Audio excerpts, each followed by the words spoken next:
Si Digong po nagpaabot ng message. Okay naman daw siya. Kaya walang dapat ipag-alala yung mga supporters niya. Kumalma kayo para hindi kayo madamay. Sarap ng buhay po. Relax na relax si Digong sa eroplano. Kaya yung mga nagsasabi na masama yung pakiramdam, walang ganyan po, naka-D4 pa yung picture po na pinakalat ng kanyang anak na si Kitty Duterte na naka-oxygen po, malamang fake po yon, drama. Kasi nang isakay na po sa isakay na sa eroplano, wala ito, malamang propaganda lang po ito ng kampo ng mga Duterte. Kasi yung objective nila, nang nasa NAIA pa si Digong, ilipat po sa Cardinal Santos Hospital. Hindi po kinagat, mga kababayan, yung drama ni Digong ng kampo niya ni General Torre. Sabi ni nagbabagang mga balita at pagtalakay sa mga isyu ng lipunan. Bulsa, opinyon, banat at paglalantad sa katotohanan. Bulsa, what you see is what you get. You decide. Joke time muna tayo mga kababayan para iwas stress. Yung mga balita, sa bagay, yung mga balita man lang po galing sa mga DDS ang nakaka-stress. Huwag kayong pa-stress Huwag kayong pa-apekto sa kanila. Kalma lang. Kasi pag hindi tayo kumalma, tulad ng mga Duterte, tulad ni Inday, tingnan ninyo yung inabot. Diba? Yan ang lesson. Dapat kalma lang para hindi masadlak sa patong-patong na problema. Huwag daanin sa init ng ulo at pagyayabang. Ano niya, Mr. Maravillas, yung kwentong katatawanan mo dyan para kami ma-relax. Ano yung pangpaalis ng stress mo dyan? Ito po yung padala sa ating joke time ni Rinaldo Ladra, taga Aboyog, Leyte. Nagkapunta na tayo dyan sa Aboyog, Leyte nang ma-invite tayo ni Speaker Martin Romualdez. Kamusta kayo dyan? Sarap ng pagkain dyan sa Leyte po, mga seafoods. Ang titulo nito, mga kababayan, Advance na Relo. Ang setting ng kwento sa eskwelahan panahon ni Sarah. Sa DepEd po.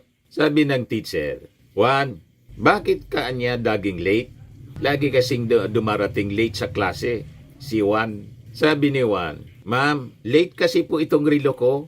Sabi ng guro, problema ba yan? Problema ba yon, anya Juan? Di i-advance mo. So ilang saglit lang mga kababayan, sinunod ng estudyante ni Juan, yung kanyang guro, in-adjust yung relo in advance. Then biglang tumayo si Juan, lumabas na. Sigaw ng guro, kasi ang bilis na lumabas si Juan. Sabi ng guro, Juan, saan ka pupunta? Sagot ni Juan po, uwian na po ma'am, time na.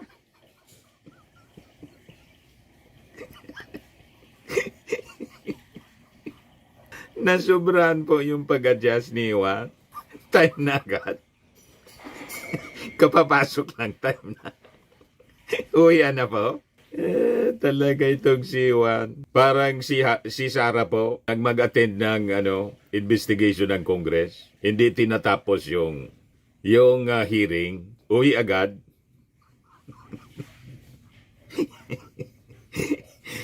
Paalam agad sa mga congressmen. Sabi ng mga congressmen, sige na niya kasi hindi ka man nagsumpa. Hindi ka man nag-take oath na magsasabi ka ng totoo.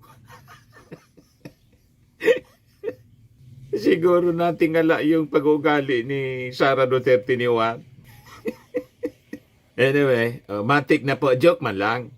Ipadala mo na lang sa akin yung GCash mo para padala natin ng 200 pesos. Kasali ka na rin sa monthly draw natin. 5,000 pesos yung mabubunot. Sa December, 10,000 pesos yung champion. Yung grand prize natin. Balik na tayo dito, mga kababayan, sa ating mga kwento na stressful. Pero huwag kayong pa-stress. I-update ko kayo kung ano na yung nangyari kay Digong. Si Digong po nagpaabot ng message. Okay naman daw siya. Kaya walang dapat ipag-alala yung mga supporters niya. Kumalma kayo para hindi kayo madamay. Huwag kayong pasosolsol sa mga gatong ng kung sino-sino. Kasi sinabi ko sa inyo po, walang tungang mabuti. Pag dinala ninyo sa dahas, maganda yung pagtrato. Una ng ating gobyerno. Doon pa lang mga kababayan sa pag-arrest, walang nagsolsol kay Digong para lumaban. Alam kasi niya, na decisive mga kababayan, very decisive police officer, ito pong si General Torre. Nang pumasok doon mga kababayan sa NAIA nang salubungin si Digong, desidido si General Torre na ilipat sa eroplano. Mamaya ipakita ko po sa inyo kung ano yung naging senaryo. Malayo po kung i-compare natin sa pag-aresto ng mga drug suspects nung panahon ni Digong na nagi pong madugo. That resulted, mga kababayan, sa pagkamatay ng napakaraming mga Filipino, including children. Pero before tayong pumunta doon sa kwentong yan, ito muna, dumating na po sa The Hague, Netherlands, yung eroplanong kinasakyan po ni Digong. Sarap ng buhay po. Relax na relax si Digong sa eroplano. Kaya yung mga nagsasabi na masama yung pakiramdam, walang ganyan po, naka-D4 pa.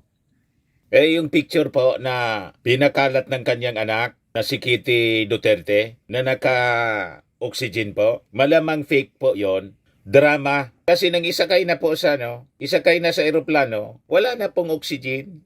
Yan wala nang oxygen siya at napaka ganda ng pakaupo niya, naka-D4 pa. So ito, malamang propaganda lang po ito ng kampo ng mga Duterte. Kasi yung objective nila, nang nasa NAIA pa si Digong, ilipat po sa Cardinal Santos Hospital. Hindi po kinagat, mga kababayan, yung drama ni Digong, ng kampo niya, ni General Torre. Sabi ni General Torre, nagbanta si General Torre, hihilain ko ngayon niya kayo. Maniwala kayo sa akin. Ayan po, mga kababayan. Panoorin ninyo. Hihilain ko yan. Hihilain ko yan. Ako maniwala ka, hihilain ko yan. Pero hihilain ko yan.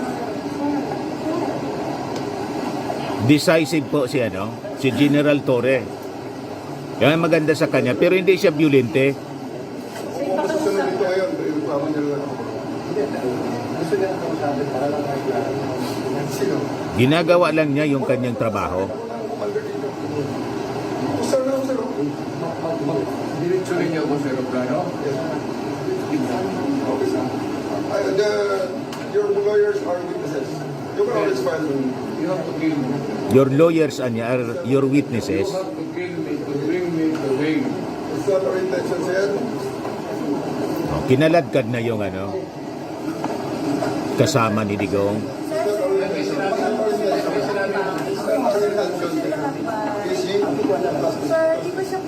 Yung abogado po, si Delgra, pinaalis po.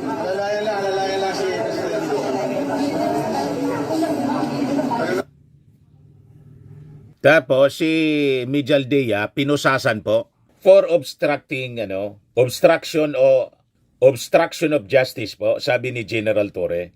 So makita ninyo, may hinahon pa rin. Walang EJK na nangyari o violente na pag-aresto tulad ng naging policy ni Digong laban sa mga drug suspects na nagresulta po sa kamatayan ng napakarami. So ito yung tama na pagsiserve, mga kababayan, ng warrant of arrest tapos binasahan ng Miranda rights. Pero nagbanta si siyempre, ilain ko yan, maniwala kayo. So kailan niyang sumama sa eroplano? Pag hindi, ilain talaga siya. Yan Hihilain ko yan. Hihilain ko yan. Ako maniwala ka, hihilain ko yan. Pero hihilain ko yan.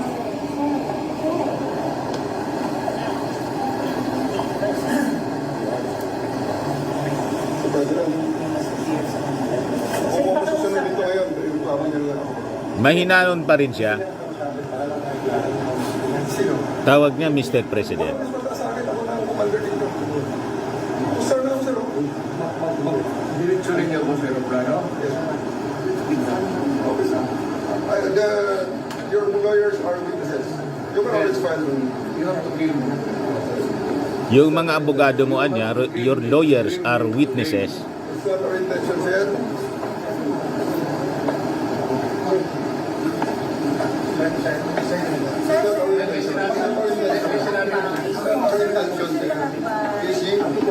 Sir, di ba siya pwede na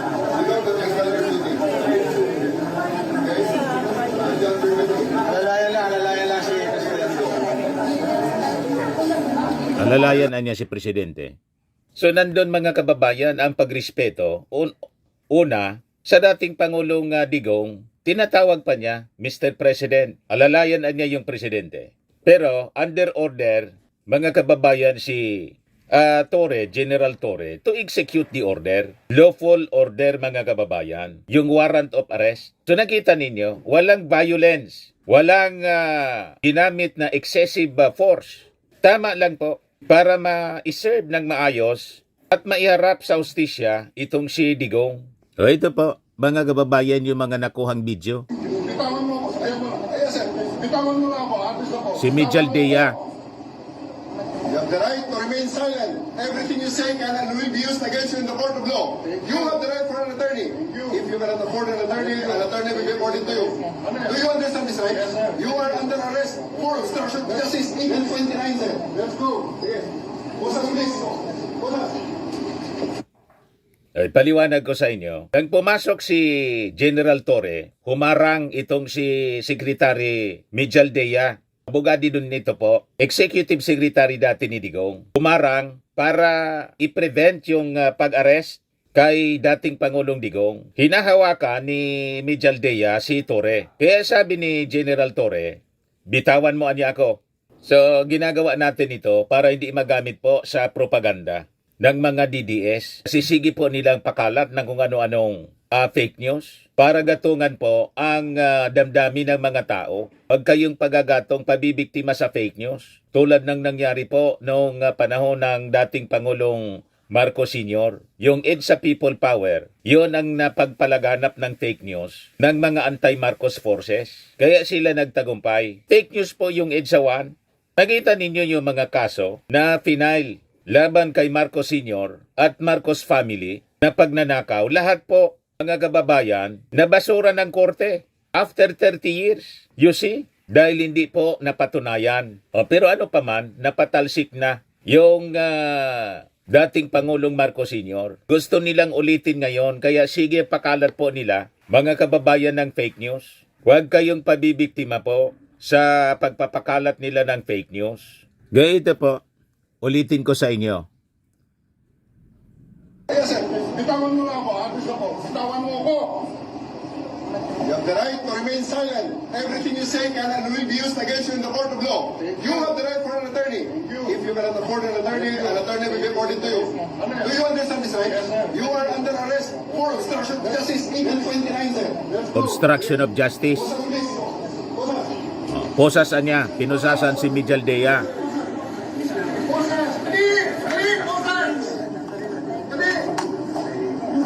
Yan na gano'n na reaction expected video yan kasi pamilya. Kayong mga sundalo, kilala man ninyo ako. Anong kasalanan ko? Hindi niya alam kung ano ang kasalanan niya. Mga sundalo, anong ginawa ko? Hayaan mo lang makita nila ang tatay nila. 80 anyo. Kung gano'n, okay lang. Huwag ninyo papasukin and make it clear. Yes, sir. Hindi pa pasukin, sir. Hindi ninyo, ikaw, Yes, sir. hindi mo Upon my orders. hindi mo pinapasok. Yes, sir. Upon my orders, sir. Ang sabi ko, ang abogado ko, ang anak ko na babae. As you said, bakit mo naman i-deny ang abogado ko, ang abogado ko yung anak ko na babae? Bakit ninyo i-deny? Wala dyan.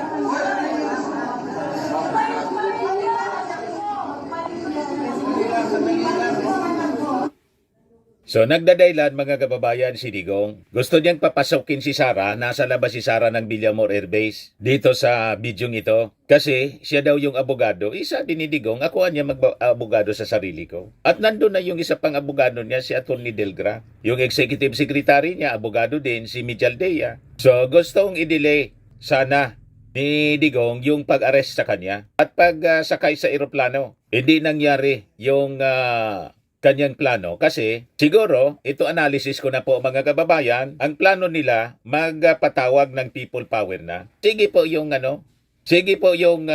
panawagan ni Harry Roque habang nagtatago, nag-livestream kasama yung mga vloggers nila at sinusulsulan yung publiko na mag-EDSA people power na daw, dumiritso na sa EDSA. Naabang sila nagsusulsul, yung isa nasa Amerika, si Harry Roque, mga kababayan, nagtatago. Wala man po mahimok mga kababayan kasi paano mo hihimokin yung publiko, yung mga supporters nila, na mag-people power mga kababayan pumunta sa EDSA na sila nagtatago.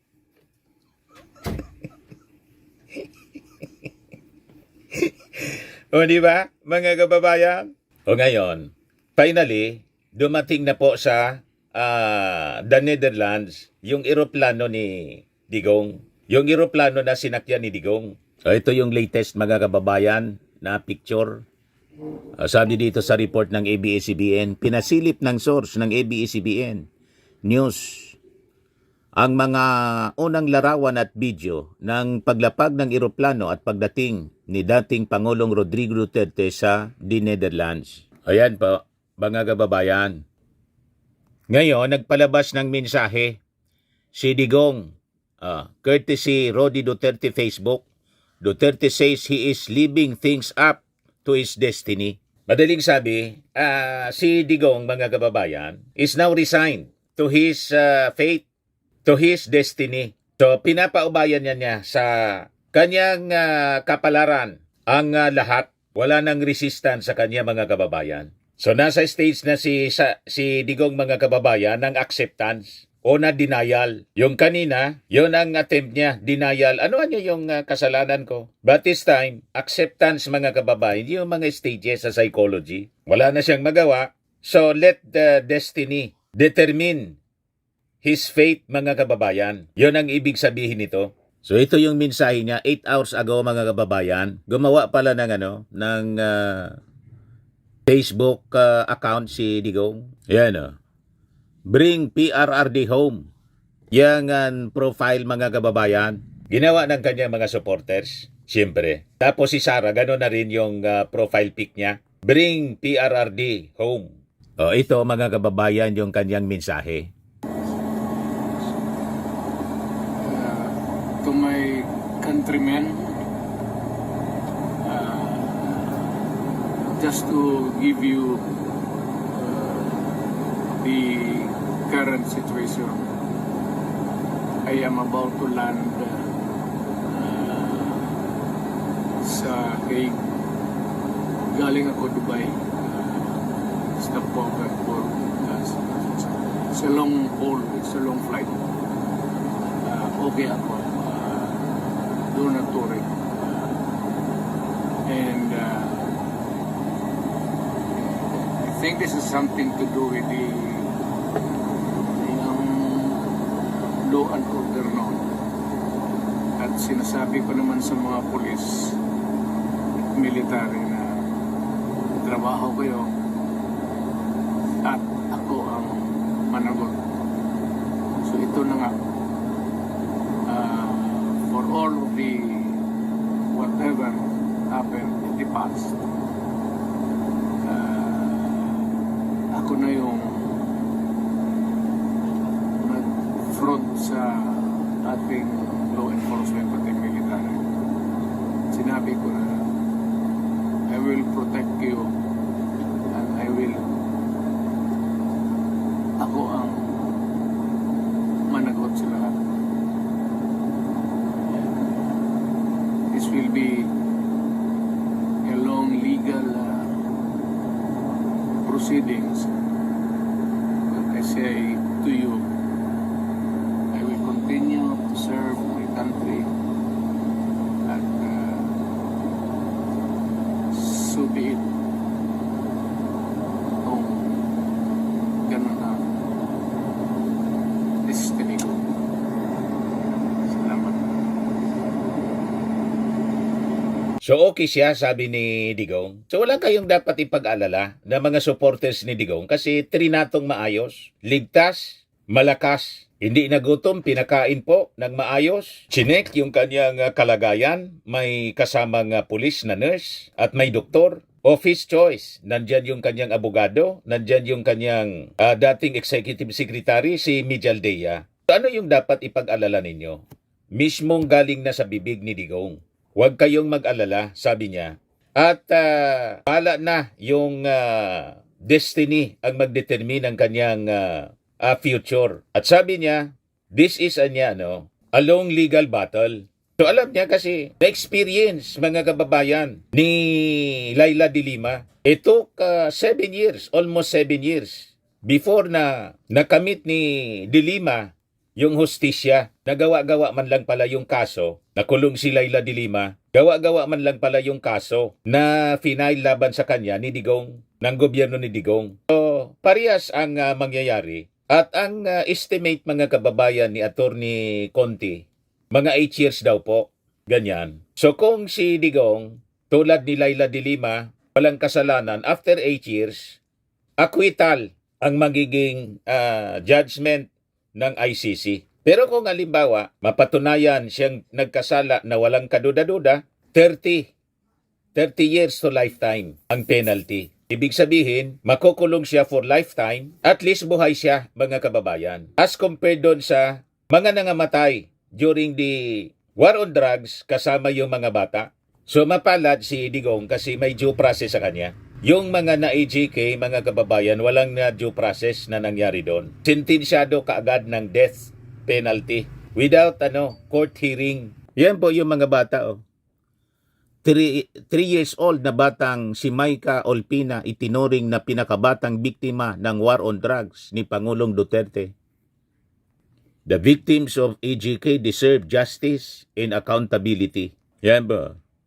Yan si Kian de los Santos. Tama na po. May test pa po ako bukas. Yan sabi ni Digong noong panahon. Happy to kill. Rodrigo Duterte's views on drug deaths. Happy to kill daw. So mapalad si Digong kasi yung pamamaraan ng hustisya na alam niya hindi ginamit sa kanya. Hindi ginamit ng ICC, hindi ginamit ng ating gobyerno. Walang ganon. Siya po buhay na buhay. At sabi niya mismo sa kanyang video na siya man talaga po ang dapat na managot. Sparing his Kasi yung siya nag-utos, yung mga pulis, ito mismo yung sinabi niya rito sa video. So dapat yung mga pulis, matuwa po kayo. Kasi talagang nautosan lang naman kayo ng dating Pangulong Digong at saka ni Bato. Kaya si Bato, ang sabi, susuko daw, willing siya. Pag lumabas ang warrant of arrest laban sa kanya, willing siyang sumama doon sa matanda. Yan ang sabi niya kahapon. Yan Bato ready to join Duterte. Yan sabi dito sa report ng Daily Tribune. Amid the heightened efforts to bring back former President Rodrigo Duterte, Senator Ronald Bato de la Rosa expresses willingness to be arrested if the International Criminal Court issues a warrant. I'm ready to join the old man, hoping they will allow me to take care of him. De la Rosa denied talk that he was in hiding, stating, I'm not hiding, I'm here in the mountains of Surigao, in Agusan, I'm campaigning. So maganda ang statement ni General Bato, ni Senator Bato, na willing siya. So surrender siya peacefully at hindi siya hindi niya tutularan yung ginawa ni Pacquiao na gumamit pa ng equipment na kayang i-detect yung heartbeat several meters under the ground before na nasukol si Pacquiao. So napakaganda. Mabuhay si Senator Bato. Maganda niyan. I-challenge mo na po yung ICC tulad ni Digong. Sabihin mo na isunod ka na sa si Bongo tapos si Sara Duterte nandun na para sama-sama kayo to defend yourselves before the ICC. Anyway, lahat kayo na pangalanan doon sa report ng Bira Files. Kasama kayo sa mga siguradong ipapatawag through a warrant. Hindi man na niya Mr. Maravillas patawag kundi arrest. Si Digong mismo yung nagsabi, mga kababayan, na siya man dapat talagang managot. Galing na mismo sa kanyang bibig. And siyempre si Bato, kasi siya yung chief PNP noon. Yan inako na ni Digong po. Military na trabaho ko yun. Trabaho niya daw. At ako ang managot. So ito na nga. For all of the whatever happened in the past, ako na yung front sa ating law enforcement at military. Sinabi ko na I will protect you and ako ang managot sa lahat. So walang rason na yung mga kapulisan natin at mga sundalo mag-alsa kayo laban sa gobyerno. Unang-una, yung gobyerno ng ating Pangulong Bongbong Marcos wala mang kinalaman dito sa war on drugs at sa kaso na kinaharap po ni Digong. Kasi sabi nga ng ating Pangulo, 2017 pa, nagsimula ang investigation. Wala pa niya ako, civilian pa niya ako noon. Sabi niya doon sa press briefing. At ang mga complainants dito, hindi man po gobyerno, pribadong complainants, yung mga families, mga kababayan ng mga biktima ng AJK. So sabi nga natin, misplaced, misdirected ang galit ninyo sa Marcos administration. Paano ninyong ituturo yung Marcos administration, si PBBM? Wala man siyang kinalaman sa kaso ni Digong. Ang nagkaso, mga pribadong complainants, tinulungan ng mga dilawan. Ni Risa Ontiveros ng Akbayan, napakalinaw po ng mga militant congressmen, party list, yung mga makabayan, bayan muna, tapos po yung Magdalo, si Trillanes. Sila yung tumulong sa mga, tapos yung church, napakalinaw po, sila yung tumulong sa mga victims po. Walang kinalaman dito yung Marcos administration. Kaya misdirected, misplaced. Yung galit ninyo, mali, misdirected yung galit ninyo. Walang rason na magalit kayo sa Marcos administration. Kasi ito pong kaso ni Digong sa ICC, consequences ng kanyang mga actions. Inutusan niya yung mga pulis. Mismong galing sa bibig niya. Yan ang sinasabi niya ngayon. Para maintindihan ninyo mga DDS na sige panggatong. For all of the whatever happened in the past, ako na yung nag-front sa ating law enforcement at military. You see? Sinabi ko na I will protect you and ako ang managot sa lahat. This will be a long legal proceedings. But I say to you, I will continue to serve my country at so be it. So be it daw. Ibig sabihin, handa siya na harapin mga kababayan yung mga asunto. And after 8 years of trial, kasi yun ang estimate po ni Atty. Conte sa mga previous proceedings, inaabot ng 8 years before na i-render po yung judgment kung acquittal or conviction. Importante mga kababayan, trinato siyang maayos. Trinato siya ng maayos ng gobyerno nang i-arrest siya ng Interpol. Linawin natin, hindi nag-cooperate ang ating gobyerno sa ICC kasi non-member na po tayo. Ang ginawa ng ICC, hiningi yung tulong ng Interpol. In which case, we are under obligation kasi member tayo ng Interpol. Kaya itinon-over po ng PNP sa Interpol si Digong. Malinaw na po sa inyo. At si Digong, ikukulong sa napakaganda pong kulungan. Humane ang kanyang kulungan. Hindi tulad ng mga kulungan dito sa Pilipinas. At hindi tulad ng kulungan ni Dilima doon sa PNP. Maayos po. A closer look. The ICC Detention Center. A standard cell at the ICC Detention Center is located within a Dutch prison complex in Scheveningen on the outskirts of The Hague, Netherlands.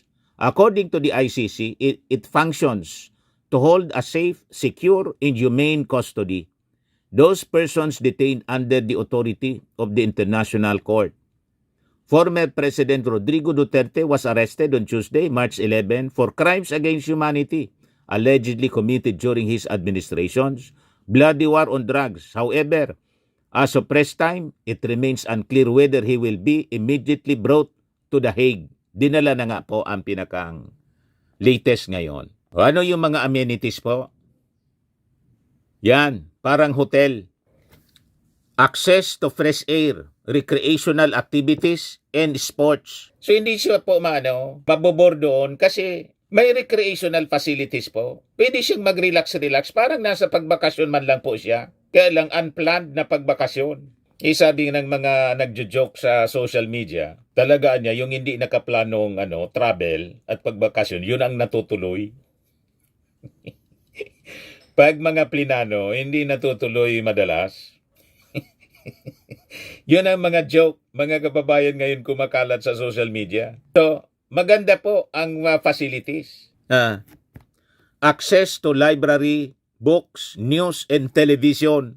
Buhay-hari pa siya doon. Baka nga mas maganda pa to sa bahay niya na nakakulambo siya kung matulog, mga kababayan. May television. May access siya sa news. Tapos, library books. So, pwede niyang gawin, mga kababayan, na magsulat ng libro. Tulad ng ginawa ni GMA nang makulong. Di ba? Nagsulat ng libro si GMA. Mas maganda, sumama na si Bato para may mag-aalaga sa kanya, pati si Bongo. Anyway, kasama silang akusado. Iwan ko nga lang kung pwede silang magsama-sama in one room. Baka separate rooms at pwedeng i-allow sila na mag-usap-usap kasi may recreational facilities po. Di maganda, sumama na din si Sara. Kasi mga akusado sila lahat, di matahimik na yung ating bansa. Habang kiniklear nila, mga kababayan, yung kanilang pangalan dito sa mga kaso, crimes against humanity na final laban sa kanila. Nitong mga victims ng extrajudicial killings. Halimbawa, mapawalang sala sila, di bumalik sila sa politika. But for the meantime, they have to face the music. Tama po? Kung saan, mas maswerte pa sila, mapalad sila, mga kababayan. Kasi sila buhay na buhay. I-compare natin sa more than 30,000 na mga na-EJK. Walang due process yun. Pero sila were accorded due process, mga kababayan. Ano pa? Access to computer facilities to work on personal cases. Access to minister or spiritual advisor of their faith. Access to suitably prepared food. You see? Kung ano yung pagkain, mga kababayan, na gusto nila, may access, mga kababayan. Hindi tulad ng prisuhan dito sa atin, kulungan. Ang kulungan dito sa Pilipinas po, ang pagkain, magkano ba yung budget ngayon sa pagkain sa mga detention facilities? 100 pesos lang siguro. Makatao yung trato sa kanila. So pwede nga na mag-request na kung po pwede, sumama na sa file na rin ng kasong crimes against humanity si Pacquiao para may spiritual advisor siya doon. Dininay pala ng korte yung petisyon ni Pacquiao na magpa-house arrest. Gusto magpa-house arrest na lang si Pacquiao. Ayan Pasig Court denies Kibuloy's motion for house arrest. Kung isama sa crimes against humanity si Kibuloy, hindi siya ang spiritual advisor. Isama doon sa dahig. Kaya lang, iba man yung kaso ni Kibuloy. Sa Amerika, may kaso siya. You see? So lahat ito consequences ng mga actions nila. And they have to face the music. Ito yung statement, mga kababayan, ni Chis Escudero. Sabi dito sa report ng Impact Leadership, Interpol arrest shows Philippine commitment to international agreements. Senate President Chis Escudero lauded the peaceful service of Interpol's warrant on former President Rodrigo Duterte, calling it a testament to the country's commitment to international agreements and the professionalism of all involved. He urged the International Criminal Court to uphold Duterte's rights in due process, acknowledging the diverse reactions to the development.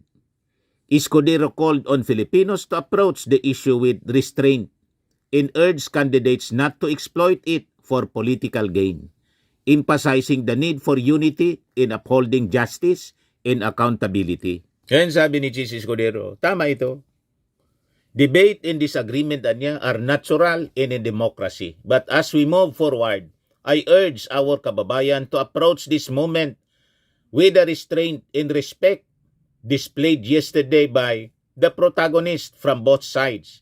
It is our nation's best interest to demonstrate our strength, not by division, but by our capacity to rise above our differences and to collectively and peacefully uphold justice and accountability. Kaya kalma lang po kayo. This is my unsolicited advice to all, lalo na po sa mga DDS. Kalma kayo. Wala pong walang patutungang mabuti pag dinaan ninyo sa init ng ulo. Hindi ninyo nakita ang consequences ng init ng ulo. O ito na ngayon ang nangyari, mga kababayan kay Digong. So you have to learn from the mistakes of your leader. Tanggap na nga po ng leader ninyo ang kanyang destiny. So ano pa ang rason? So hintayin ninyo ang court proceedings ng ICC at advisean ninyo si Sara, si Bato, si Bongo, sumunod na rin po doon. Anyway, kasama sila sa mga akusado. Ang hindi pa man lang na ilalabas yung warrant of arrest nila. Sabi nga ng mga analyst, it is just a matter of time, anya. Yan Will De La Rosa be next for ICC? Only a matter of time, sabi ng mga congressmen. Yan Deputy Majority Leader La Union, 1st District Representative Paulo Ortega, and Assistant Majority Leader Tingog Party List, Representative Jude Asidre, believe that it's only a matter of time before Senator Ronald Bato de la Rosa gets his day at the ICC after what happened to former President Rodrigo Duterte. A matter of time na lang po. Pakinggan natin yung sinabi ni Asidre. Sir, speaking of shit happens nga, isa sa mga co-accused din sa ICC ay si former PNP Chief and now Senator Ronald De La Rosa. Do you expect na yung arrest order ay i-release din for him? And meron mga reports na hindi siya matrace recently, hindi na siya makontak. Well, he's part of the respondents of the case and I think it's a matter of time. Nasabi nga ni Kong Jude na yung mga respondents ng case paano ko ba sasabihin to? Ayon sa aking puting ahas. Meron din akong puting ahas. Ayon sa aking hindi na spoiler 'yan yung warrant po dun sa mga kasama po sa kaso na 'yan. Hindi na po spoiler 'yon. Prediction na po 'yon. Saka nandyan na po 'yon ayon sa aking puting ahas.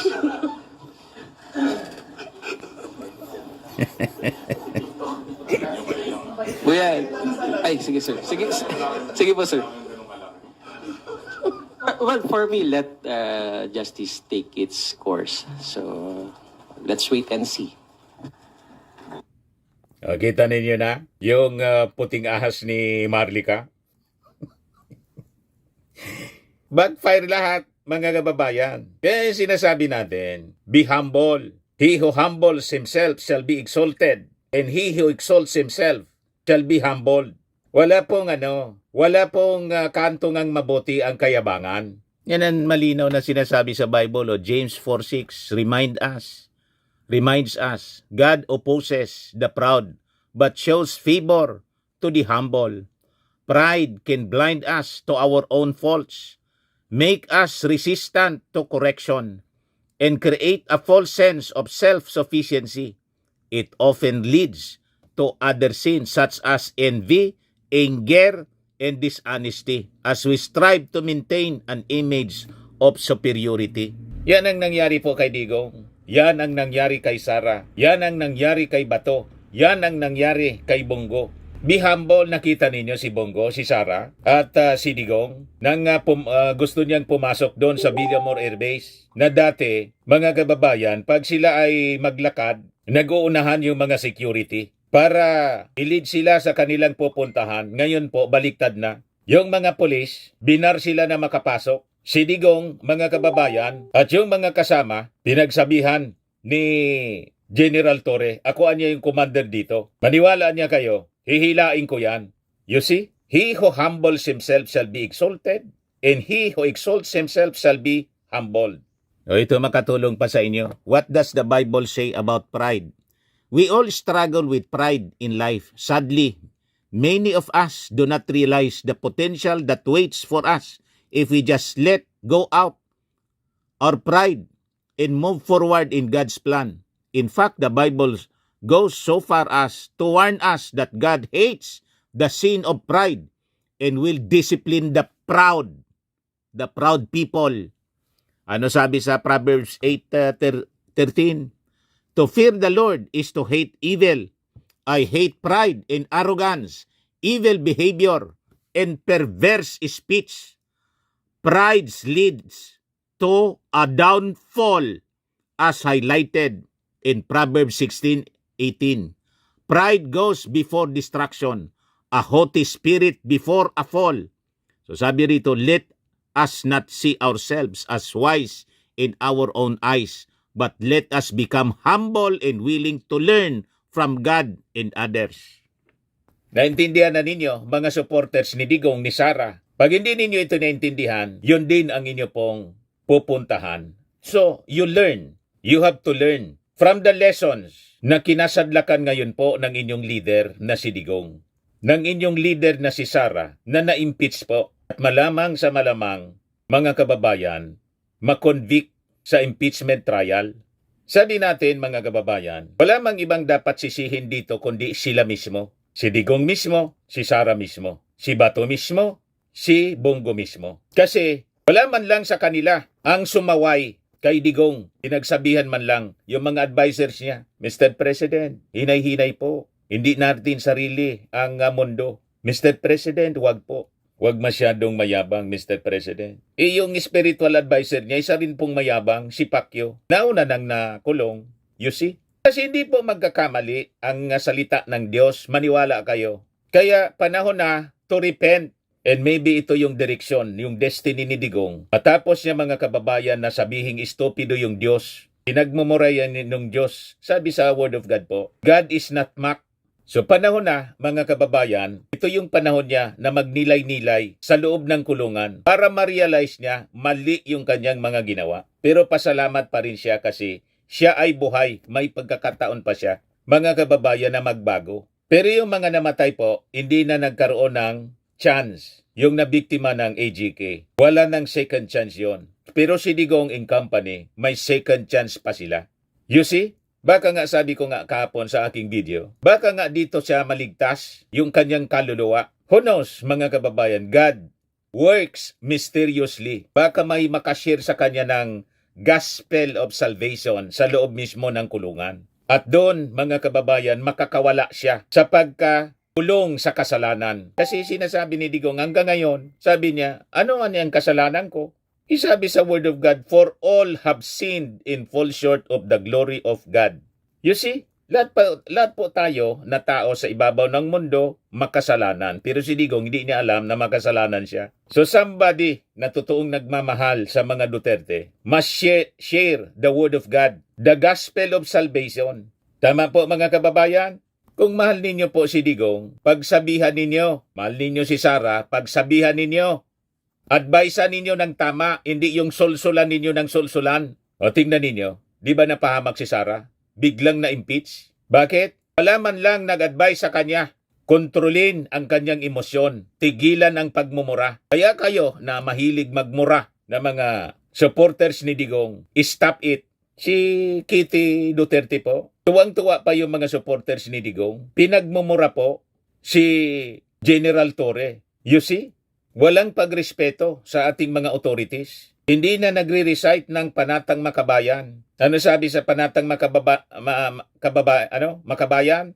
Yan toto pa rin ko ang tungkulin ng isang mamamayang makabayan at masunurin sa batas. Yan bilang ganti, diringgin ko ang payo ng aking mga magulang. Ang problema po, yung magulang ni Kitty Duterte, si Digong, magulang ni Sara, si Digong, mali yung natutunang turo. So lahat sila proud, lahat sila palamura. So pinahamak, mga kababayan, sila ng kanilang mga sariling maling aksyon. Nakita ninyo? So wag nating tularan. Kayong mga supporters ni Digong, wag ninyong tularan ang kinasadlakan ni Digong. Kasi pag tinularan ninyo, mga vloggers, tinagabol na rin. Bakit? Pari-pareha sila po. Lapastangan sa mga authorities, lapastangan sa batas. Dapat pasakop tayo sa batas, pasakop tayo sa gobyerno. Romans 13:1 states, let every soul be subject unto the higher powers, for there is no power but of God. The powers that be are ordained of God.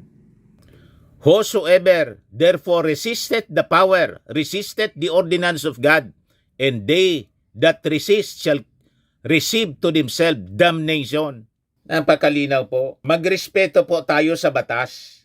Magrespeto tayo sa duly constituted authorities. Ginagatungan ninyo yung rebellion, pag-alsa ng tao, laban sa duly established government, sa administrasyon ng ating Pangulong Bongbong Marcos. Kung gusto ninyo makabalik sa poder, mag-ready po kayo sa eleksyon sa 2028. Hindi yung kalahati pa lang, ang turno ng ating Pangulo, gusto na ninyong tanggalin. Kaya kayo nagkakaproblema. Ayaw ninyong sumunod sa batas. Ang term ng presidente, 6 years. Hindi 2 years, hindi 3 years. Kaya yan ang inabot ninyo. Una si GMA, gustong tanggalin. Ikodita si Martin Romualdez. O yun ang inabot niya. Butit nakipagkasundo na si GMA. Tumahimik ngayon. Sumusuport na kay Martin Romualdez at sa ating Pangulo. Natuto na si GMA. Nakita niya na hindi niya obra. Kaya tahimik lang tayo. Pero just the same, nakabantay po kay GMA at sa mga galamay niya ang ating gobyerno. Pati dito sa mga galamay ni Digong, to maintain peace and order. Yung armed forces nagsalita na po.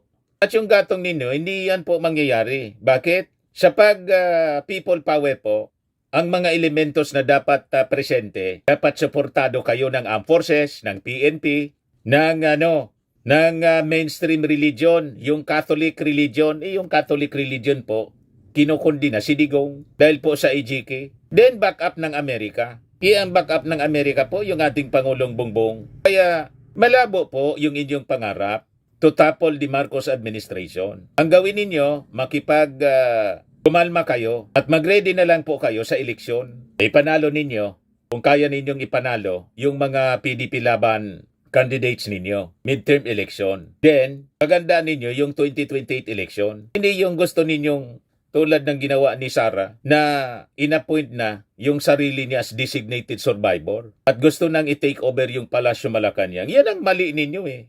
Makinig kayo sa sound advice, hindi sa sulsol ng kung sino-sino. Firmax Firming and Lifting Cream, pinapahid po sa mga pulses in affected area. Mainam po sa paninigas ng mga kaso-kasuan.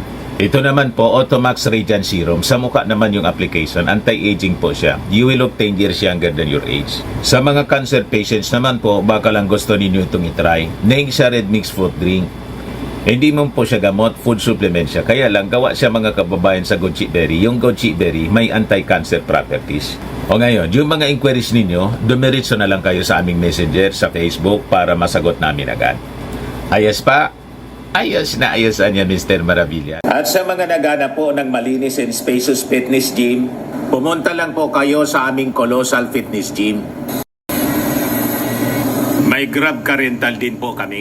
Ito naman po yung bago naming product na binibenta online.